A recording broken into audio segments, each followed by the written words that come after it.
विद्युत उपभोक्ता मंच चौद्वार दीर्घ 4 वर्ष है विरोध कर स्मार्ट मीटर को विरोध कर स्मार्ट मीटर सरकार कहते स्मार्ट मीटर घरे घरे बस आम यहाँ विरोध कराया सारा ओडिशा रे विरोधर आभास आसाला एवं सरकार से विरोध को सामना कर न पारी आदानी को 745 कोटी टका दे स्मार्ट मीटर निजे किणी लोक घरे बसवाई जो प्रयास कर विरोध करुचु। स्मार्ट मीटर विषय में संक्षेप में कहूँ स्मार्ट मीटर गोटे लाइट आप तले देखिए धकधक होने घरे कई न ताला पकई पड़े थे आप घरे मसक 2 यूनिट उठो 2 यूनिट 3 यूनिट उठो जदि आप घरे बिजुली गोटे बल्ब चल न। द्वितीय पॉइंट हूँ स्मार्ट मीटर हूँ स्मार्ट कम प्रीपेड ये बर्तमान सी कहते आम प्रीपेड लागू करना किंतु आम पाखे शह शह उदाहरण अच्छी जो लोक सपोज इलेक्ट्रिक कौन सी गोटे कम्प्लेन करदेला मोर कहीं ए मसरे 1000 टका बिल आसा 12,000 टका बिल आसी मसरे सी मतलब 12,000 पेमेंट दे नथबो से दिन टकिता लाइन कटिज कई खुंटेर चोरी लाइन काटि नथे कंट्रोल हूँ भुवनेश्वर में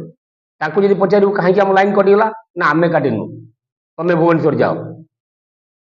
आज्ञा ये कि नियम आम ओडिशार जनसाधारण एत स्मार्ट नुहति जे समस्ते माने मोबाइल रे माने लाइन चार्ज कर पैसा पकई पारे।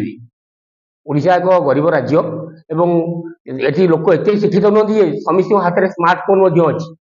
आगे ओडिशार प्रत्येक लोक हाथ स्मार्टफोन रही सारू तापर स्मार्ट मीटर बसिबो एवं ये स्मार्ट मीटर आमर जो जनरल मीटर बसला साधारण माने शह शह हजार हजार माने उदाहरण पहुंची जो मैंने घरे मसक 100 यूनिट 120 यूनिट होता स्मार्ट मीटर बसिया 200 यूनिट 220 यूनिट उठुची कि मीटर तमें से मीटर को एमि ढांचार बनाई घिरी घिरी जोरे बुल अधिका बिल उठो एवं आपड़ जब पैसा न दे पारे से स्मार्ट मीटर प्रीपेड कनेक्शन होकर घरे बस आप पैसा बाकी रहा माने कि आप चार्ज कर 500 टका राति 12 आप पैसा सरीगला लाइन टकी कटिज आप पुणी रिचार्ज कले जाए लाइन चलो आम विरोध करुँ आम घरे नॉर्मली जो मीटर बसला आ पूर्व डिजिटल मीटर बसला विरोध नहीं डिजिटल मीटर बसा जाऊ से टाटा पावर डिजिटल मीटर बसला पुणी कहले से डिफेक्ट किंतु कोर्ट कहले ना यहाँ डिफेक्ट नुहे